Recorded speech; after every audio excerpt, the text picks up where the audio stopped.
She's that vast amount of bits. Where do you get them for crying? Well, I don't...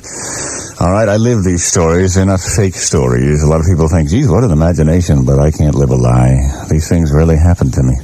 Like the time I was school teaching, remember that? I was school teaching. We had what they called Delaney cards. You have those, where you sit down and they have the classroom in this book, and each seat has a card assigned to it, and when the little schlemazzles come in, you get them to fill out the card so that you have the actual seating plan on the desk, and that way you don't have to say you in the red shirt. You can look down and say, Johnny, what was the, origination of the Ming Dynasty? And I'm looking through the Delaney cards trying to familiarize myself with all the students in my class, and you wouldn't believe it. I got to the third one from the left, in the front left-hand row, and I look down, and the name says, Damien! And the kid was just smiling at me, sitting there with his hands folded on his desk, smiling at me as though he knew what he was going to do, as though he had no fear. Normally, kids are nervous on the first day. Normally, they squirm in their seats and throw spitballs, but not Damien, no. He just sat there looking at me.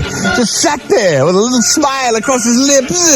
And I was so terrified that I soiled myself right there. I just couldn't control my bladder. And as I stood in front of the room, I soiled myself, and the other kids, they didn't know. The other kids didn't know Damien was in the classroom. The other kids just looked at me, and they started to laugh. I could still hear their laughter ringing in my ears. As I stood there in my filth and my shame in front of the room, I started to back up, and I stepped in the waste paper basket and fell over backwards and cracked my skull on the desk. I saw stars for a second, and the kids still laughed. They thought, hey, what's the matter with Mr. Greaseman? He sure is acting fun. What is he drunk? What is he drunk? And there I was lying there in my own filth, unable to move from the blow on my head. And I look up, and there's Damien still seated behind the desk, still smiling, not even laughing with the other kids, just smiling.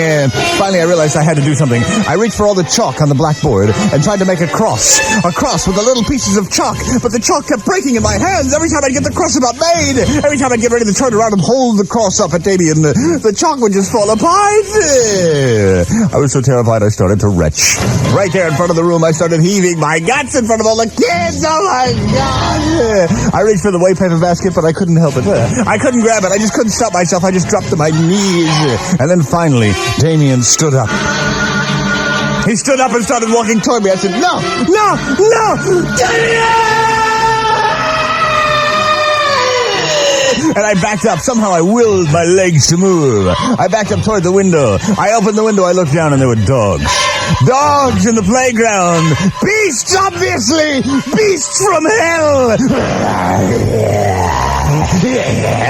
So there I was, with dogs in the parking lot, Damien in front of me in the room, and no cross to hold up, no Bible to throw at him. I was terrified. I started quivering. I started shaking. I started screaming, no! Just then the principal came bursting down the hallway. The principal looked in the room and said, my God, Greaseman, what in the blue blazes is all this screaming going on in here? I said, oh God, sir, thank God you're here. Damien, it's Damien! He's come straight from hell, and he's here to torture me. And the principal looked down at the little Delaney card in the book and said, you idiot, Greaseman, that's not Damien the devil. That's Damien Shapiro. Let's rock with the Greaseman.